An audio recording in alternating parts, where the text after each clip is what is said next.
Hi everyone, my name is Laura Pollock and I want to give you a little bit of a demo on Uart papers. I recently came upon some Uart 320 dark and I haven't been able to get it up until recently, and it is a gorgeous paper. Many of you know that I pretty much exclusively use Uart. I've tried all different kinds of papers. I love most of them, but for some reason every time I come back to doing a painting that I think is very successful, it's almost always on Uart, and the grid that I have settled on is 320.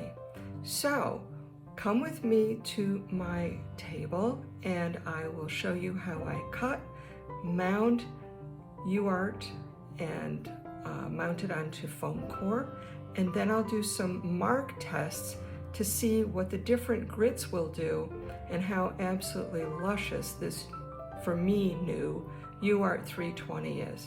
I think you'll agree it's pretty darn nice. So come with me on the next phase. Thanks. So I've been very lucky and I've come upon some absolutely beautiful Uart 320 dark paper.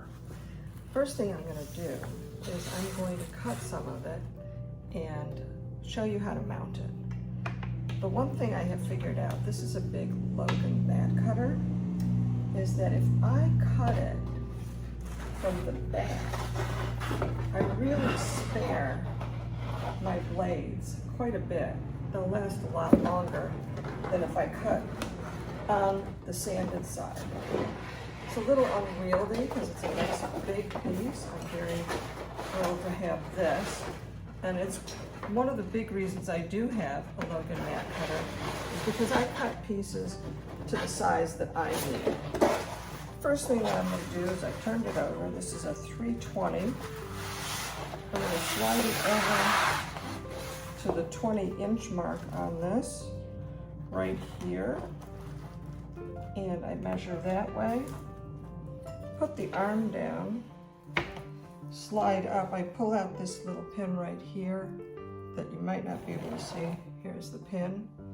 And I go to the far end and I just pull it towards me and it cuts beautifully. So this is a 20-inch piece that I have just cut off right there. I'm going to cut it to a 16 by 20 because that's one of my favorite sizes to use. I'll put the other piece off to the side now.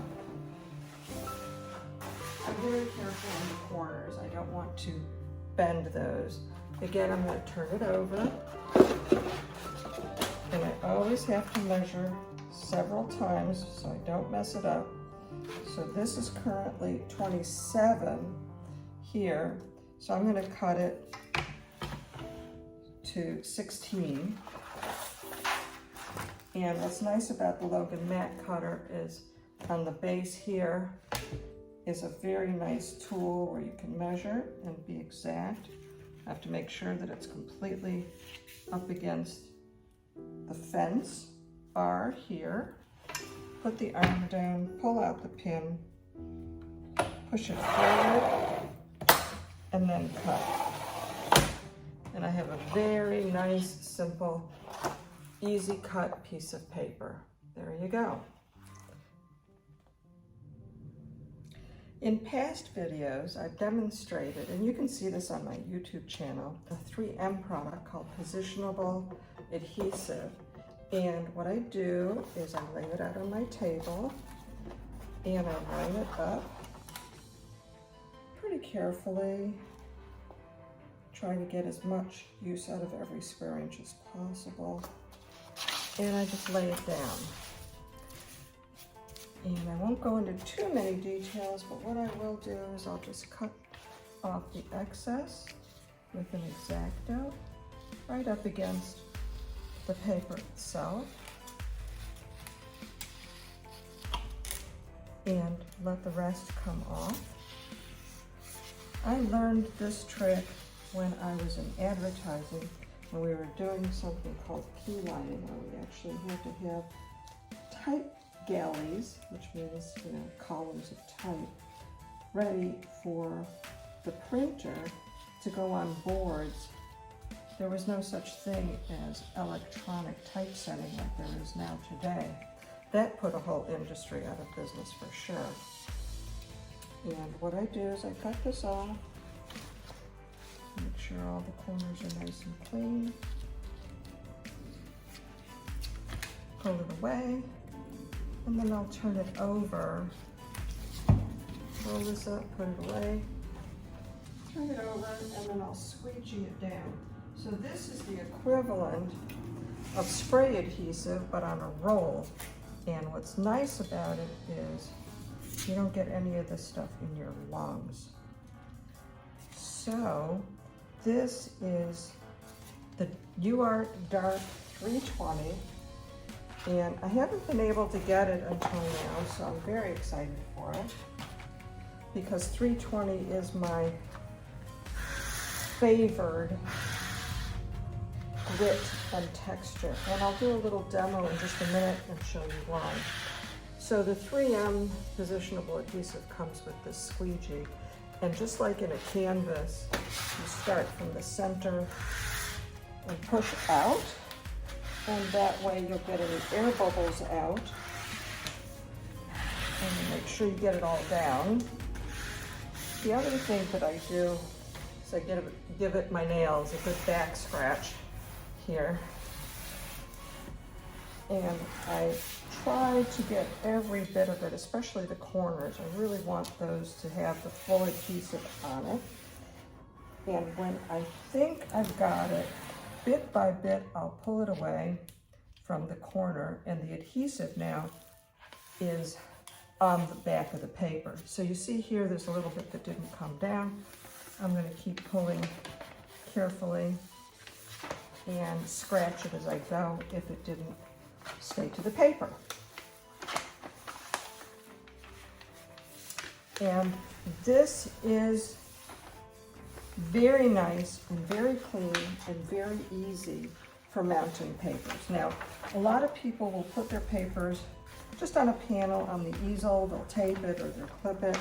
I really love the rigidity of having a piece of this wonderful Uart on a board.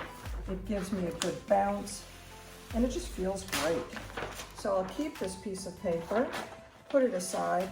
I've pre-cut a 16 by 20, and I can use this as a slip sheet so that I can get it aligned properly, one corner at a time. And then bit by bit, see how tacky that is? I can pull it out, and hopefully all my corners will be right on. Not quite. So I can still lift it a little bit and move it around a hair as necessary. Yep, and pretty good. That little bit will be under a frame if this ends up being a frame-worthy painting. Then I take that piece of paper one more time and I'll turn it this way because I don't want to scratch my wonderful paper. And again, from the middle, I'll push out to the corners. I'm giving it some good force on there. From the middle out to the edges. And it should be adhered pretty well. I'm giving it a scratch again, especially around the edges. I don't want, if I use any alcohol, I don't want it to seep under and ruin the bond at all. But I've had, excuse me, very good luck with this type of adhesive. So, and don't make the mistake that I make. Label the back of your panels so you know what you're working on. So I'm going to take a marker and put Uart 320 16 by 20. And on days where I just don't feel like painting, I'll go into the studio and I'll make a bunch of panels. And that way I can just pull one of these out and I'm ready to go. In the meantime, I've got a couple other sheets that I'm going to mount of different grits, and then we'll do a little test back and forth. Okay, so let's do a little test. I am using rubber gloves. I hate them, but I feel that it's a better solution than having my hands covered in pastel. What I've done is I've laid out on the table several different panels of Uart. This is the 320 16 by 20 tinted black. It came this way from Uart, and I'm just so impressed with the beautiful texture that it has. So I'm going to lay this big one aside. You'll know it's Uart 320 16 by 20. And then what I've got are several different grits, all right? I've got the 320 here, which is the same as this, but it is not tinted. This is the color that it comes from the manufacturer, from Uart. This is also 320 that I've tinted. It was this color first, and I tinted it that way. And sometimes I'll go over with a second coat to get it even darker, and sometimes I can get it darker than the way it comes. But in this case, the way it came from Uart is even darker. This is Uart 400, so we have 320, 320. This is 400. This isn't even as dark as the 320 that I got, and it comes pre-mounted on something called Sintra. Okay, then I've got a 500 that is also dark. Let's see if it's not as dark as the new 320, which I'm impressed with the 320. And here's a 600. Now, this is a panel that I mounted. I did some sample marks and painting, and I just washed it off. The joy of Uart is that it is so durable. You can really scrub it, you can wash it down, depending on the substrate that you have it on. This is foam core, so you wouldn't want to put it under the sink, but you can really get it wet and brush it down. So I'm going to make some marks on each of these. And the reason that I go to Uart, it's been a number of years that I've settled on Uart, and a number of years that I've settled on Uart 320. I absolutely love the texture. And for some of you that might have followed me on Facebook or Instagram, I'm doing a series called Ancient Architecture of out west, and the texture that comes through on the 320 is just wonderful because it gives me almost the texture of the different rocks and the roughness. So let's just take, this is a Richardson. It's a beautiful set of blues that I was lucky enough to have won. I always have a paper towel in my hand to wipe it off. I won't need to because I'm not going to contaminate with any other colors. I'm going to take the same color and just make some marks on each one. I'm going to go with a very, very, very light mark for my first piece. Again, this is 320, and I really love how the paper shows through. Remember, this is really light. This is a 320 that I've tinted, and it's gorgeous. And even when you tint it and you wash it down, you still retain a lot of the surface grit. So I really enjoy that. This is 400. I'm going to put this on top so it's more center screen here. And you can't really tell too much of a difference here, but between 320 and 420, this would be better for, let's say, more detailed work, more portrait work, and so on. I'm going to jump over here to my big 320 and do a mark right here. And look how absolutely consistent and beautiful it is. It's that texture that I try to keep in the painting.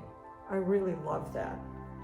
So now we're going to go to, if I recall, this is 500. And again, this would be more for a finer, detailed work. And you can see what's happening. More of it comes off. I'm trying to keep my mark consistent, and it goes deeper into the valleys on this. And so this is the 600.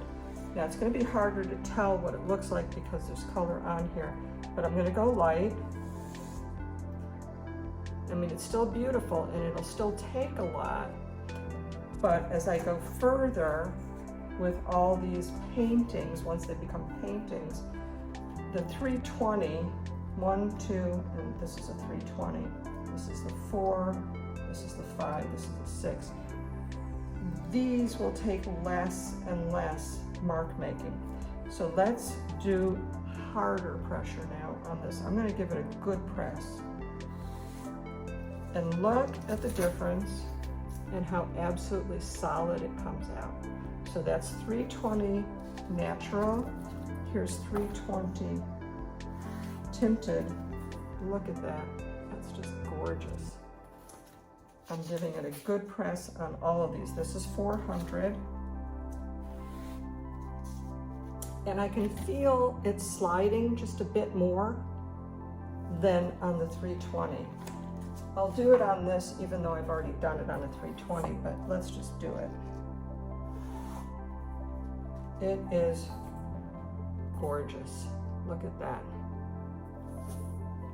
Let's see what happens when we go to the higher grits. It's sliding a bit more. I wouldn't have as many layers to put on top of this. This is 500 now. And let's see what 600 will look like. I'm giving it a good press. And now you can see, which is interesting, right about there, there's actually extra dust because it's not being absorbed into the paper. So this is a great paper for portraiture, for animal portraits, for very mottled, soft textures. I personally go for very rough textures in a lot of my paintings, almost craggy, a lot of rocks. So I just wanted to show you all how they all compare.